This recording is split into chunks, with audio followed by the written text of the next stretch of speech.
समाज में जो जोड़ने की बात करता है उसे लोग बहिष्कार करते हैं, और जो तोड़ने की बात करता है, जो नफरत की बात करता है, उसके बातों को लोग कान खोल कर सुनते हैं और उसके एक एक वार्ड पर थप्पड़ी बजाते हैं। तो नफरत की आग जो होती है इसी तरह समाज में फैल जाती है। जब ये देश अंग्रेज़ों का गुलाम था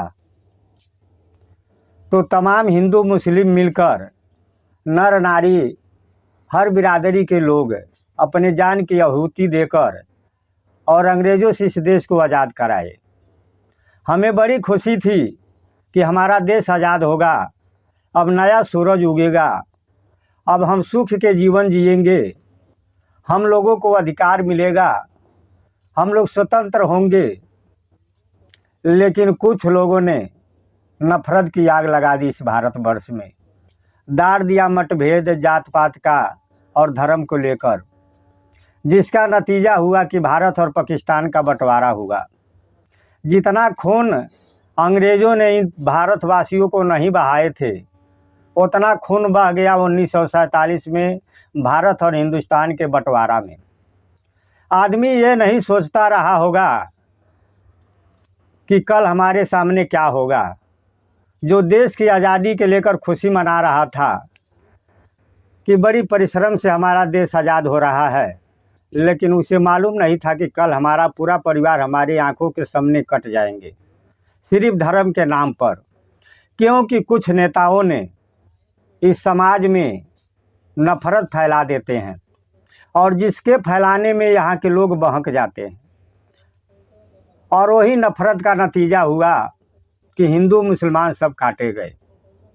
सोचिए वो धर्म किस काम का जिस धर्म के नाम पर बेगुनाहों का खून बहे। वो जात का झूठा अहंकार किस काम का जिस जात को लेकर बेगुनाहों को लाशें गिराई जाए। इन बातों पर विचार करना चाहिए, हमें सावधान होना चाहिए। वास्तव में दूसरे ही लोग ने इस देश को बर्बाद किया, भड़काकर उनके साथ कुछ अपने लोग दे दिए। महाभारत का युद्ध नहीं होता अगर गंधार देश से शकुनी नहीं आया होता। शकुनी के अंदर सदा ये बात रहती थी कि मैं हस्तिनापुर को बर्बाद करूंगा, और उसके बहकावों में आकर दुर्योधन ने जो नहीं करना था वो किया और हो गई महाभारत। कर दिया बर्बाद इस भारतवर्ष को, उजड़ गया सिंहार इस भारत का। तो हमें इस बात पर ध्यान देना चाहिए कि जो जात पात के नाम पर, धर्म के नाम पर समाज को भड़काते हैं वो किसी का हितकर नहीं होते। हम कोशिश करें कि समाज को सुलझा कर रखें, और सदगुरु कबीर साहब यही किए। उनके सामने चाहे वो पंडित हो, चाहे साधु हो, चाहे जोगी हो, कोई भी हो, वो सबको अपना प्रिय मानते थे और इसलिए वो सुझाव देते हैं।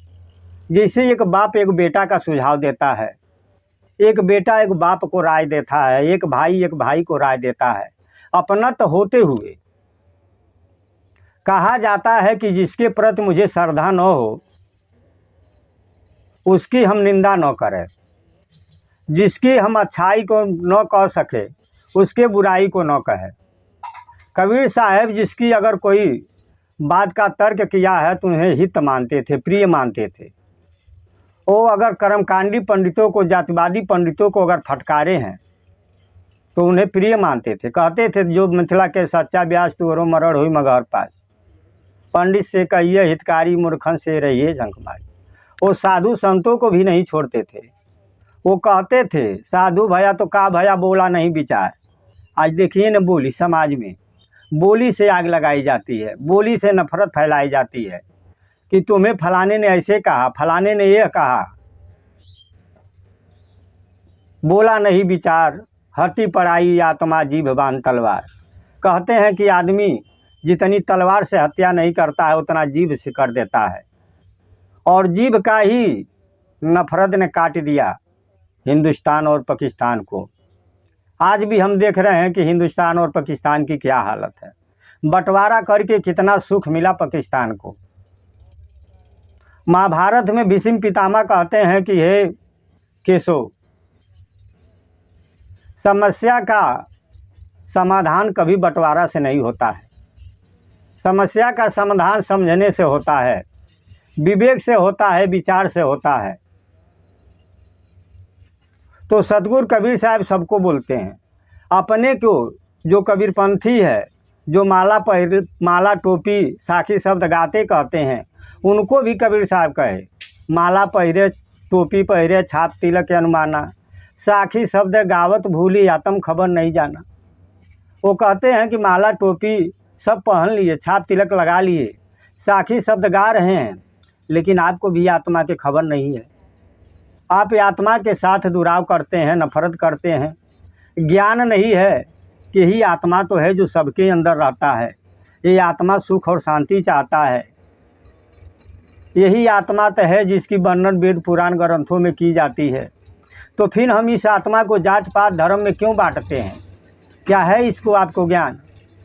सतगुरु कबीर साहब निर्मल दिल के थे, वो सबके हित की बात कर। तो जब जब अपने देश पर जुल्म हुआ तो हम गैरों के कहने में बहक गए। अयोध्या में बहुत सुख से लोग रहते थे, कैकही बुरा नहीं थी, लेकिन मंथरा ने ऐसा पाठ पढ़ाया कि कैकही का पूरे अयोध्या में आग लगा दिया। इसलिए हम सावधान रहे, इस बात को हम समझे, क्योंकि एक आदमी की मनोकांक्षा में इस देश को बर्बाद न करे। बन सके तो हम सुलझाने की बात करें, उलझाने की बात न करें। हम प्रेम की बात करें, नफरत की बात न करें। और इसीलिए सतगुरु कबीर साहब सभी लोगों से कहते हैं, पंडितों से कहते हैं, पोथी पढ़ जगमुआ पंडित भयानक हो, ढाई अक्षर प्रेम का पढ़े सो पंडित हो। कहते हैं कि जो ढाई अक्षर प्रेम के जानता है वही पंडित है, जिसके अंदर प्रेम नहीं है वो पंडित कैसा। तो हम प्रेम का वातावरण करें। हम आपस में राग द्वेष करके बर्बाद होते हैं, नुकसान होता है। इसलिए हम इस बात पर विचार करें, क्योंकि जो समय निकल जाता है वो वापस आने वाला नहीं रहता है। हमारी एक गलती के वजह से कितना बड़ा देश का नुकसान होता है। अगर समाज में कोई तुतिया है तो उस पर आवाज़ उठाए, कोई गलती है तो आवाज़ उठाए, ठीक है, लेकिन एक गलती की वजह से हम हजारों सच्चाई को नहीं छोड़ सकते। इसलिए विचार करें। तो आप सभी लोग से निवेदन है कि वास्तव में बहकावे में न आए, सच्चाई को जाने। वेद पुराण उपनिषद गीता जो है उनमें सब में अच्छी बात है, कर्मकांड है तो अच्छी बात भी है, जिससे हमको सीख मिलेगा। आज भारत देश का अगर विकास हुआ है तो इन पुरानों ग्रंथों से ही तो इतना ज्ञान प्रचार बढ़ा है। तो आइए हम अब इसी को साथ अपने बारी को समाप्त करते हैं। साहिब बने।